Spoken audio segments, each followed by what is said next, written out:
یہ آکاشوانی لکھنؤ ہے۔ علاقائی خبریں معاذ اختر سے۔ وزیر اعلیٰ یوگی آدتیہ ناتھ نے کہا ہے کہ کبیر مگہر مہوتسو سنت کبیر نگر ضلع کی شناخت ہے۔ سنت کبیر کے نام پر ہی اس ضلع کو جانا جاتا ہے۔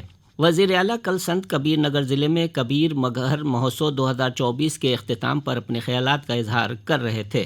اس موقع پر انہوں نے ضلع سنت کبیر نگر کی ترقی سے متعلق 360 کروڑ روپے لاگت کے 114 پروجیکٹوں کا افتتاح اور سنگ بنیاد رکھا۔ وزیر اعلیٰ نے سیف سٹی انیشیٹو کے تحت ضلع صدر دفتر پر بنے integrated command and control centre کا بھی افتتاح کیا۔ وزیر اعلیٰ نے کہا کہ کبیر مگہر مہوتسو ضلع کے قیام اور اس کے پیچھے کے مقاصد کو پورا کرتے ہوئے حکومت کی اسکیموں کو آخری پائیدان پر بیٹھے شخص سے جوڑنے کا مضبوط وسیلہ ہے۔ اس نے اپنی لوک کلا، لوک روایت، ثقافت کو آگے بڑھایا ہے۔ وزیر اعلیٰ نے مگہر میں واقع سنت کبیر داس جی کی سمادھی پر پہنچ کر پھول چڑھا کر انہیں خراج عقیدت پیش کیا۔ وزیر اعلیٰ یوگی آدتیہ ناتھ نے کل گورکھپور میں یوگی راج بابا گمبھیر ناتھ آڈیٹوریم اور کلچرل سینٹر میں دیویہ کلا اور کوشل نمائش کا آغاز کیا۔ انہوں نے اس موقع پر منعقد پروگرام میں دیویانگ جن کو ٹرائی سائیکل اور ساز و سامان تقسیم کیے۔ انہوں نے دیویانگ جن کے ذریعے بنائی گئی اشیاء کے اسٹالوں کو دیکھا۔ وزیر اعلیٰ نے پروگرام کو خطاب کرتے ہوئے کہا کہ یہاں 3 روزہ نمائش کے انعقاد سے دیویانگ جن کے ہنر سے عام لوگوں کو جوڑنے کا موقع حاصل ہو رہا ہے۔ اتر پردیش ملک کی ایسی پہلی ریاست ہوگی جسے ریاست میں دیویانگ جن کے لیے 2 یونیورسٹیاں سرکار چلا رہی ہے۔ سرکار نے دیویانگ جنوں کو مستحکم بنانے کے لیے متعدد پروگرام شروع کیے ہیں۔ وزیر اعلیٰ یوگی آدتیہ ناتھ نے ریاست کے صفائی متروں کے مفاد میں کئی بڑے فیصلے کیے ہیں۔ اسی سلسلے میں صفائی متروں کے تحفظ کے لیے گورکھپور نگر نگم ماڈل اب پوری ریاست میں نافذ ہوگا۔ اس میں صفائی متروں کے معاشی اور سماجی تحفظ کا بندوبست ہے۔ اسے ریاست کے سبھی نگر نگم علاقوں میں نافذ کرنے کی ہدایت دی گئی ہے۔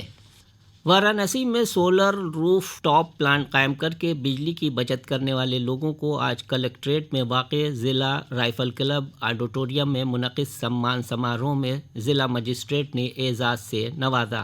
پروگرام کے بعد بات چیت کرتے ہوئے لابھارتی اشوک کمار نے کہا کہ وزیر اعظم نریندر مودی کی پہل پر یہ ہر گھر سولر مہم شروع کی گئی۔ یہ مہم قابل ستائش ہے۔